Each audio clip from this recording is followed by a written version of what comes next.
বাংলাদেশের সিংহভাগ রাজনৈতিক দলগুলো ডিসেম্বরের মধ্যে নির্বাচন চেয়েছে। কারণ এই সিদ্ধান্তটা কিন্তু অনেক ভেবেচিন্তে দেওয়া হয়েছে সকলে মিলে। আর এটা ওইটা না, কাপড় ধোয়ার একটাই সলিউশন, চাকা অনেক ওয়ান। যে কি এরপরে কিন্তু যখন রমজান মাস আসবে, রমজানের মধ্যে তো একটা পবিত্র মাস, সংযমের মাস, তখন তো আপনি নির্বাচনী কর্মকাণ্ড শুরু করার কোনো সুযোগ থাকে না। এরপরে পরীক্ষা, আবহাওয়া, কালবৈশাখী, বৃষ্টি, ঝড় এগুলোর সম্ভাবনা। এটা এই সময় নির্বাচনের দিনক্ষণ ঠিক করার পেছনে কী চিন্তা, সেটা নিয়ে এখন একটা প্রশ্ন উঠেছে। সবচেয়ে বড় প্রশ্ন হচ্ছে যেখানে সিংহভাগ রাজনৈতিক দলগুলো ডিসেম্বরের মধ্যে নির্বাচন চেয়েছে, যেখানে আমাদের ঐক্যমতের বিষয়টা একবারে শেষ পর্যায়ে, আরও প্রায় 6 মাস আছে ডিসেম্বর, এখন শেষ পর্যায়ে, যেখানে বিচার কাণ্ড শুরু হয়ে গেছে, চলছে।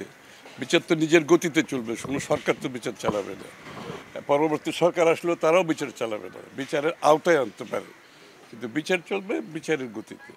তো সুতরাং এর সব কিছুর সিদ্ধান্ত যখন পরিষ্কার এসব ব্যাপারে, তখন হঠাৎ করে এপ্রিলে নির্বাচন নিয়ে যাওয়া, যেখানে সিংহভাগ রাজনৈতিক দলগুলো ডিসেম্বরের মধ্যে চেয়েছে এবং তারও আগে করা সম্ভব, আসলে সেপ্টেম্বর, অক্টোবর, নভেম্বরে নির্বাচন করা সম্ভব, তারপরও কেন নিয়ে যাওয়া হচ্ছে, এটা নিয়ে তো এখন একটা বিভিন্ন সন্দেহের উদ্রেক ঘটছে।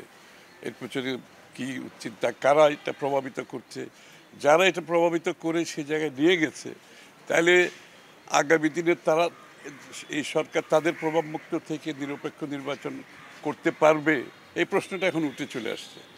এবং একটা নিরপেক্ষ নির্বাচন আদৌ হবে কিনা, যেটার জন্য আমাদের প্রায় যাদের বয়স 35 হয়ে গেছে, তারা গত 3-4টি নির্বাচনে ভোট দিতে পারেনি। তো সুতরাং এটা একটা গভীর সংকট সৃষ্টি করতে পারে বাংলাদেশের রাজনীতিতে, এবং এটার উদ্দেশ্য নিয়ে যথেষ্ট প্রশ্ন ইতিমধ্যে চলে আসছে, যেখানে আপনি সব ব্যাপারে ঐক্যমতের কথা বলা হচ্ছে এবং ঐক্যমতের ভিত্তিতে আমরা সংস্কার সম্পাদন করার দিকে যাচ্ছি সব কিছুর বেলায়। তো সেই ক্ষেত্রে নির্বাচনের দিনক্ষণ ঐক্যমতের বাইরে গিয়ে কোনো একটি ছোটোখাটো, এরা ছোটোখাটোটা বাধ্য, এটা দিও না, ছোটোখাটোটা কেটে দিও না, তাহলে হঠাৎ করে ঐক্যমতের বাইরে গিয়ে এটা, সেই সিদ্ধান্ত কেন আসলো?